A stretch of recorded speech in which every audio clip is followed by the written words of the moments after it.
habeen wanaagsan daawadayaal kuna soo dhawaada barnaamijka caawiya caalamka waxaan ahay Farxaan Maxamed Jimcaale qodobada wararka ugu waaweyn waxa ay kala yihiin booliska Kenya ayaa sheegay in 9 qof la xiray oo loo xiray weerarkii talaadadii lagu qaaday hotel ku yaala Nairobi oo ay 22 qof ay ku dhinteen weerarkaasi waxa ay sheegtay ururka Al-Shabaab warbixin ayaanu idinkaga haynaa qodobada kale ee caawan waxa kamid ah madaxweyne ku-xigeenka Mareykanka Mike Pence ayaa sheegay in aanu Mareykanku ogolaan doonin in kooxda la baxday dawladda Islaamiga mar kale ay dib u soo noqoto hilibka oo la iska yareeyo khudaar badan in la cuno iyo lows ayaa la soo jeedinaya daraasad cusub oo ku talinaysa isbeddelkaasi in aanu sameeyno si caafimaadkeena iyo dunidaba ay u badbaado dooda khamiistii caawan waxaanu ku eegi doonaa saameynta ay ku yeelan karaan Soomaalida Kenya weerarada kooxda Al-Shabaab ay ka fuliso gudaha wadankaasi kala soco BBC News Somali telefishinka raadiyaha online-ka iyo baraha bulshada halkani waa London barnaamijkuna waa caawa iyo caalamka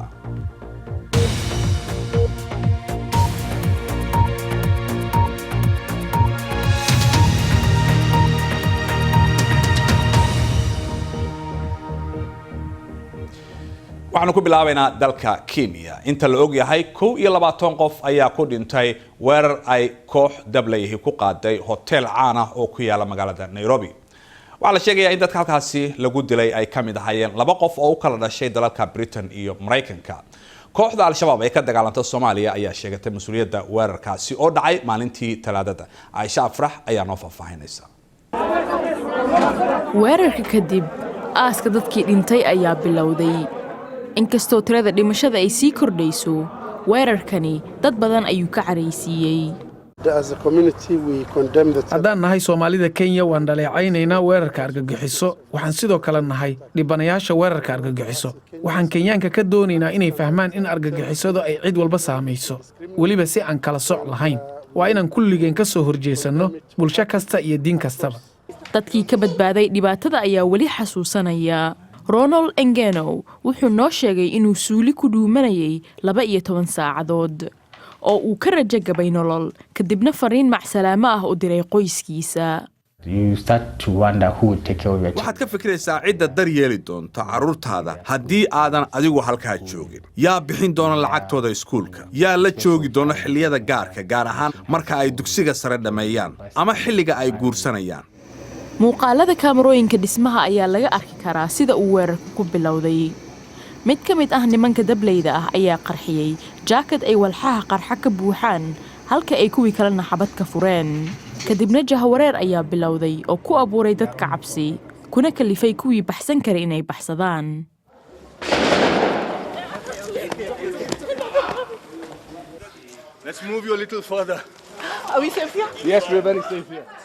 weerarka kadibse su'aalo adag ayaa la isweydiinayaa sidee weerar sidan ah uga dhici karaa caasimadda sidee kooxad dabley ah isaga socon karaan magaalada dhexdeeda iyagoon la qaban iyo sidee mustaqbalka looga hortegi karaa weeraradan oo kale madaxweyne Kenyatta ayaa ku dhawaaqay dhammaadka howlgalka badbaadada 19 saacadood kadib marka weerarka uu bilowday waanu soo qaban doonaa cid walba oo ka qayb qaadatay maalgelinta qorsheynta iyo fulinta weerarkan argagixiso 5 sano ka hor weerar sidan oo kale ah ayay Al-Shabaab ka fuliyeen xarunta dukaamaysiga ee Westgate sida ay dawladdu uga falcelisay weerarkan ayayna ka muuqataa in weerarkii Westgate ay casharo ka barteen madaxweyne ku-xigeenka wadanka Mareykanka Mike Pence ayaa waxa uu ballan qaaday in ciidamada Mareykanka ay ka go'an tahay in dagaalka Suuriya loo xaqiijiyo kooxda la baxday dawladda Islaamiga aanay dib u soo laaban mar kale hadalkan waxa uu sheegay kadib markii 4 ciidamada Mareykanka iyo 15 Suuriyaana lagu dilay bam ka dhacay magaalada waqooyiga ku taala ee Manbij dagaalka ayaa ka socda qaybo badan oo kamid ah wadanka Cabdirasaaq Xaaji Maxamed Siraad ayaa ka waramaya wax weyn oo ka hadhay ma jiro xaafadan marka loo socdo khadka hore ee dagaalka laakiin dagaalyahanada ISIS weli cabsi bay ku hayaan weyn waxay ku soo qaadaan dagaal rogaal celina dhul loo haystay ammaan wadada kaliya ee ka baxda ee soo gashana waxa ay dhigaan miine It's an ISIS tactic to plant roadside bombs in the overnight. waa taagtikada isis inay waddooyinka bambooyin dhigaan habeenkii iyo waa beriga iyaga oo rajaynaya in laga guri doono ama aanay nagu qarxin cagaf ay ka buuxaan dadkii deegaanka ka cararayay ayaannu aragnaa markaannu ku dhowaanno dagaalka asafa waxaannu ku aragnay ciidamada kurdiyiinta ee maraykanku ay hoggaaminayaan oo si isdabajooga u ridaya hoobiyayaal dagaalkii weliba uu socdaa lagula jiray ISIS-ka jooga Syria laakiin keligood ma aha in jirta 100 tallaabo waxaannu ku gaadhnay goobihii maraykanku joogeen waxa ka barbar dagaalamaya ciidamo iyaguna ridaya hoobiyaal ahamiyadda haddaba ay leedahay ciidamada maraykanka ee ka barbar dagaalamaya dhinaca dhulku maxay tahay kaalin weyn ayay ka qaadanayaan waxtar weyn ayay ciidankoodu leeyihiin waxaan siinay meelaha ay ku yaallaan fariisimaha IS si ay u sameeyaan waxa ay awoodaan weerarka maraykanku qaadayaan wuu culus yahay isbahaysiga maraykanku ay hoggaaminayaan waxaa lagu soo warramay 575 jeer cirka inay ka duqeeyeen goobaha oo lagu qiyaasay 1,100 goobood laakiin ciidamada dhulku horumar ayay samaynayaan deegaanka dagaalku culus yahay laakiin ciidana ma laha ISIS waa laga adkaaday waxaad joogtay khadka hore ee dagaalka ma sharxi kartaa arrimuhu sida ay yihiin weli difaac weyn ayay ku jiraan qaraxyo iyo dagaal weli ma doonayaan inay isdhiibaan waad arki kartaa burburka halkaasi ka dhacay ee dagaalada culus ay dhaliyeen deegaankaasi tan iyo waqtigii uu bilaabmay dagaalkii lagula jiray ISIS iyadoo laga hadlayo ciidamada maraykanku inay meesha ka baxaan waxaanu aragnaa gawaadhi istaba socoto oo maraykanku ay leeyihiin oo toos ugu jeeda dhinaca dagaalku ka socdo mid ka mid ah hogaamiyayaasha ayaa yidhi dagaalka lagula jiro ISIS waa mid dhaba dagaal dhammaadayna ma aha bal markana aynu eegno qodobada kale ee ku jira wararka caawa ra-iisul wasaaraha waddankan Britain Theresa May ayaa waxay wada hadallo dheeraad ah la leedahay xubno sarsare oo siyaasiyiinta mucaaradka ka tirsan si loo soo afjaro ismaniwaaga ku saabsan ka bixitaanka midowga Yurub xalay ayaa qaar ka mid ah hogaamiyaasha mucaaradku ay la kulmeen May laakiin ma aanay bixin wax tilmaan ah inay diyaar u tahay in ay tanaasusho 68 qof oo reer Zimbabwe ah ayaa laga daweynayaa dhaawacyo ka soo gaaray rabshado iyaga iyo dhex maray ciidamada ammaanka toddobaadkan kooxaha u dooda xuquuqda aadanaha ayaa waxa ay sheegayaan in boqolaal qof oo reer Zimbabwe ah la xiray intii rabshaduhu ay socdeen waxaana ay ka dambeysay 3 maalmood oo banaanbaxyo ay ka dhacayeen waddankaasi kuwaasi oo ku saabsanaa in qiimaha shidaalka iyo badeecada aasaasiga ah ay kor u kaceen mid ka mid ah ragga ugu sarreeya ee wadaxaajoodka ugu jira Kuuriyada Waqooyi ayaa ka ambabaxay magaalada Beijing isagoo ku sii jeeda Washington halkaasi oo la filayo in uu gacan ka geysto qabanqaabada kulan labaad oo dhex mara madaxweyne Trump iyo Kim Jong Un labada dal ayaa ismariwaa u dhaxeeyay ilaa bishii June laakiin kadib kulankoodii ugu horeeyay ee Singapore ka dhacay xogaa horumar ah ayaa laga sameeyay wada hadalka labada dhinac bal markan aynu eegno dhinaca caafimaadka isbedel dhammaystiran ayaa la sheegayaa in lagu sameynayo habka wax loo cuno waxaana loo baahan yahay si caafimaad aynu u helno in wax laga bedelo sida ay sheegayaan 37 khubaro caafimaad oo caalamka oo dhan laga howlgeliyay laakiin tallaabo taa ka sii dheer ayay soo jeediyeen waxaana ay soo diyaariyeen nidaam cusub oo wax loo cunayo oo dadka badbaadinaya isla markaana cunto ku filan cid walba ay helayso oo markaasi deegaankana aan wax loo dhibayn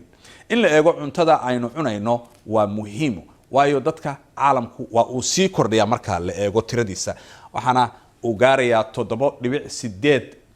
bilyan guud ahaan dadka caalamka hadda ku nool laakiin waxa la filayaa tiradaasi in ay kor u kacdo oo ay gaarto 10 bilyan oo qof marka la gaaro sanadka 2050ka cilmibaarayaashu haddaba waxay sheegayaan in cunto xumida ay sabab u tahay dhimashada faraha badan ee 11 milyan oo sanad walba ku dhinta guud ahaan dunida guddigan haddaba khubarada ah ayaa soo jeedinaya cunto maalmeed laga sameeyo cunooyin oo markaasi caafimaadka qofka xoojinaya waxaana laga saaray kuwii xumaa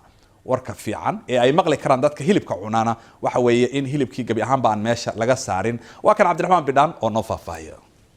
indhaha la raac cuntadan waa cuntada ay rabaan saynis yahanadu inaanu cunno si aan u noqonno dad caafimaad qaba isla markaasina loo badbaadiyo malaayiin qof iyadoo deegaankana loo ilaalinayo jiilasha mustaqbalka cunto maalmeedkan ay soo bandhigeen saynisyahanadu ayaa waxay odhanaysaa waa in aynu jarro kala badh hilibka aynu cunno isla markaasina aynu labalaabno khudaarta aynu cunno waxaana tan soo jeediyey khubaro caalamka ah oo isu tegey waxaana ay sheegeen in waddamada fakhriga iyo kuwa qanigii ay si kala duwan wax u cunaan laakiinse xisaabtay sameeyeen in loo baahan yahay qiyaastii in maalintii aad cunto 500 oo garaam oo khudaar ah 230 garaam oo iyaguna cuntada midhaha aad cuntid 8 garaam oo kalluuna 14 garaam oo hilibka casa.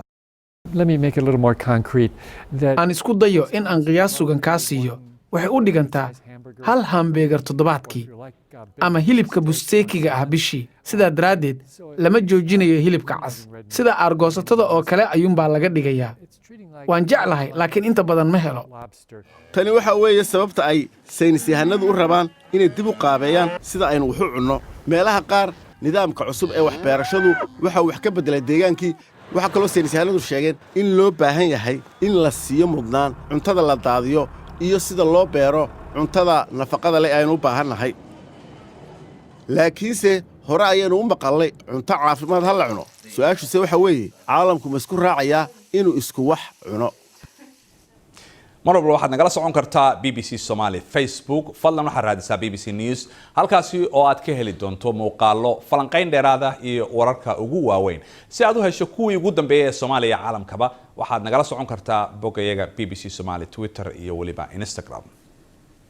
wali waxay noo soo socda oo qaybta dambe ee barnaamijka aad ku daawan doontaan doodii khamiista ee caawa oo aan ku eegi doono saamaynta ay ku yeelan karaan Soomaalida Kenya weerarada kooxda Al-Shabaab ay ka fuliso gudaha Kenya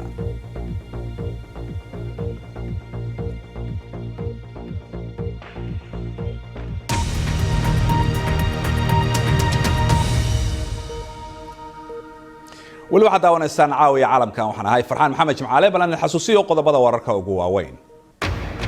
booliska Kenya ayaa sheegay in 9 qof loo xiray weerarkii talaadadii lagu qaaday hotel ku yaala magaalada Nairobi oo 22 qof ay ku dhinteen weerarkaasi waxaa sheegtay ururka Al-Shabaab madaxweyne ku-xigeenka Mareykanka Mike Pence ayaa sheegay in aanu Mareykanku marnaba ogolaan doonin in kooxda la baxday dawladda Islaamiga mar kale ay dib u soo baxdo haddaba dooda khamiista ee caawana waxaanu ku eegi doonaa saamaynta ay ku yeelan karaan dadka Soomaaliyeed ee Kenya ku dhaqan weerarada kooxda Al-Shabaab ay ka fuliso gudaha Kenya waxa haddaba stuudiyaha marti noogu ah Maxamed Cabdullaahi oo arrimaha gobolka ka faalooda dhinaca khadka Skype-ka magaalada Nairobi waxa ku jirta Hibo Xuseen Yuusuf oo ah sharci yaqaan iyo waliba Mustafa Mukhtaar oo isna ah wiil dhalinyaro ah oo arrimaha bulshada u ololeeya oo stuudiyaha iyaga magaalada Nairobi jooga waxaan ku bilaabayaa stuudiyaha Maxamed Cabdullaahi sidee ayay weeraradan u saameyn karaan Soomaalida Kenya haddii noqon lahayd Soomaalida Kenya iyo Soomaalida Kenya ku soo qaxdayba waa mahadsantahay Farxaan saameyntu aad bay u ballaaran tahay walwalkuna uu jiraa sida ula socotid maalintii arrintu ay dhacday ee magaalooyinka waa laga kala cararay guriyihii baa la wada tegay waxaa kale oo muujinaya walwalkaas inuu jiro inkastoo hadda lagu soo noqday hawlihii iska caadi yihiin in mudanayaasha baarlamaanku ay shirar qabteen jaraa'id shirarkaasna ay ku cambaareynayaan falkaas iyo dadkii ka dambeeyey isla markaasna ay bari yeelayaan ummadda Soomaaliyeed ee dalka degan ay leeyihiin Kenyaanka kale ayaan la qabnaa waxa meesha ka dhacay intaasoo dhan waxay muujinayaan in wala bahaal uu jiro ganacsatadana saas oo kale inay aad u hadleen oo yiraahdaan Kenyaan baan nahay tilmaan waxa iska jirta wal bahaarka meeshii laga qaaday meydadka oo dhalinyaro Soomaaliya ay ku jireen oo ku dhinteen waa la socotaa waan gartay ayaa si xun loo eegay dadkii Soomaalida ee meesha joogay ee meydkoodii soo doontay oo oday halka ka hadlay baa wuxuu yiri war haddii arintan xaq ma aha anaga waxba naga dhintay maxaa yani sida xunna lagu eegaya sida la socotid waan gartay marka Soomaalidu waxa soo hadal qaaday xogaa ganacsado kale oo tiri aad bay u walwal qabaan marka laga soo tago bulshada caadiga xitaa Soomaalida hanti badan bay ku leedahay Kenya ha noqoto Soomaalida Kenya ama Soomaalida Soomaaliya ka timidba taa iyada naftirkeeda walaac weyn baa ka taagan waxaan u maleynayaa hantida Soomaaliya ka taala Soomaalida Soomaaliya ka timid ka taala Kenya meel kale ka taalo inaysan jirin dadka qaxootiga ka sokow waxaa jira dad aad iyo aad u fara badan oo Kenya u soo qaxay ama Yurub ha ka tagaan ama Soomaaliya toos uga yimaadaan marka walwalku laakiin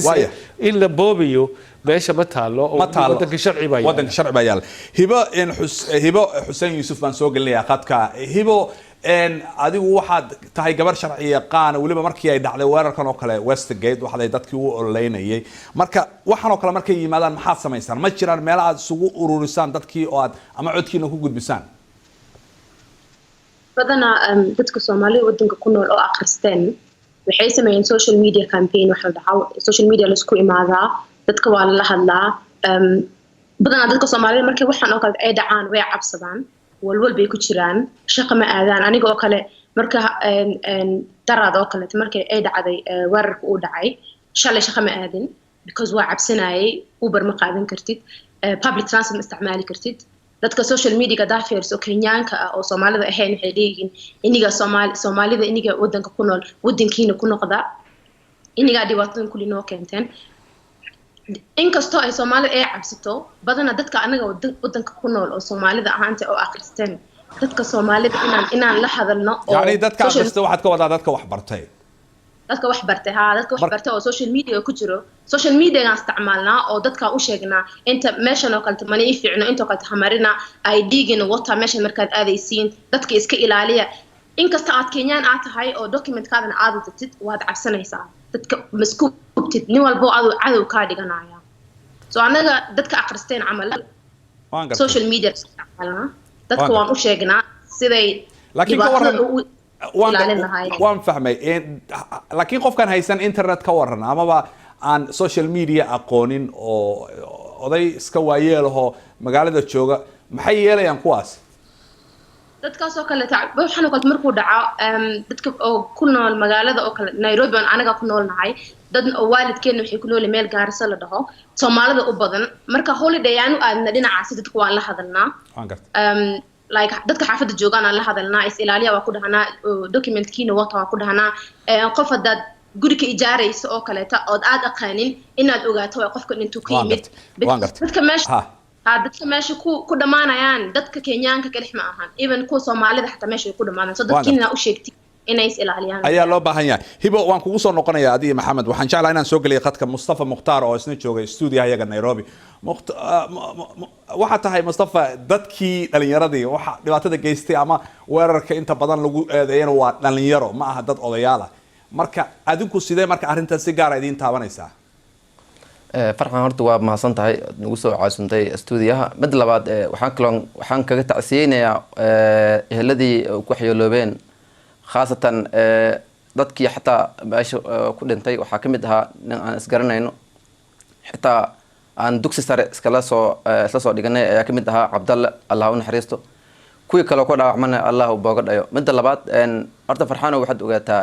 Soomaalida mar walba waxay ogaataa wadanka jooga qaraxyadii waxay ku soo dareen waxa la yiraahdo Soomaalida waxay noqdeen dhibanayaal tuhunsanayaal marka mar walba maxaad ogaataa marka ay yihiin dhibanayaal ay yihiin mar walba ayagana ay yihiin tuhunsanayaal ilaa ayaga ha anaga waa nala tuhunsan yahay ilaa waana dhibanayaal lahayn waayo wiilashii halkaas lagu dadka waxa ku yeelay waxa kamid ahaa Cabdalle Allah u naxariis iyo wiil kale Faysal saaxiibkii oo Soomaali ah laakiin waxaad ogaataa halka marka aan tagnay oo meedadka rabnay inaan soo qaadano xitaa waa nolol diido suxna loo fiirinayay sida uu Cabdalle uu sheegay waa sax ma jirtaa marka wax aad qaban kartaan sidee uga falcelisaan marka dhibaatadii way jirtaa hadii dhalinyaradii aad tihiin gaar ahaan marka sidii wax ay sheegtay laftikeedu social media campaign waa u jira laakiin inta badan baraha bulshada kuma jiraan marka waxay u baahan tahay badanaa waxaan sameynaa wacyigelin aan sameynaa in dadka loo sheego la yiraahdo arrintan ma aha wax Soomaali khuseeyo ma ahan wax Muslim khuseeyo ma ahan waa wax aan diin lahayn waa gartay dad marka fariinta idin gudbiya oo dhaha Soomaali ma aha Muslim ma aha oo codkiina ku hadlo dawladuna aqoonsanto idin hadla ma jiraan hay'adaha waxa kamid ah hay'adaha u dagaalama xuquuqda aadanaha u dagaalama kamid ah oo u sheegnay waran arrinka waxa kale oo stuudiyaha telefishinada qaranka ayaa kamid ah tagnaa u sheegay warkaas gaarsinaa waxyaabo badan oo aan jiro aan ka shaqeyno oo dadka aan ku gaarsin hawshaas waan gartay waan kugu soo noqonaya Mustafa Maxamed Cabdullaahi Soomaali fara badan baa ku jirta dawladda haday noqon baarlamaankii Kenya golihii wasiirada laakiin markaad eegto mar walba waxay dhacaan marka qaar xitaa dadku waxay leeyihiin dad oo aan ahayn Soomaali laakiin Kenyaana muslimiina ayaa dhibaatooyinkan qayb ka ah taa marka miyaysan soo bixin oo la sheegin mudanayaasha baarlamaanka ku jira iyo nimanka madaxda ee Soomaalida qayb weyn bay ka qaataan siday u badbaadin lahaayeen Soomaalida sida loo socotay ariyana waxaan doonayaa in sheeg gobolka Soomaalidu ay degan tahay dhibaato horta kama jirto waxa la Soomaali un baa la wada yahay meelaha kale ee la joogo Soomaalidu tuulo walba way joogtaa hadda ganacsatay ka yihiin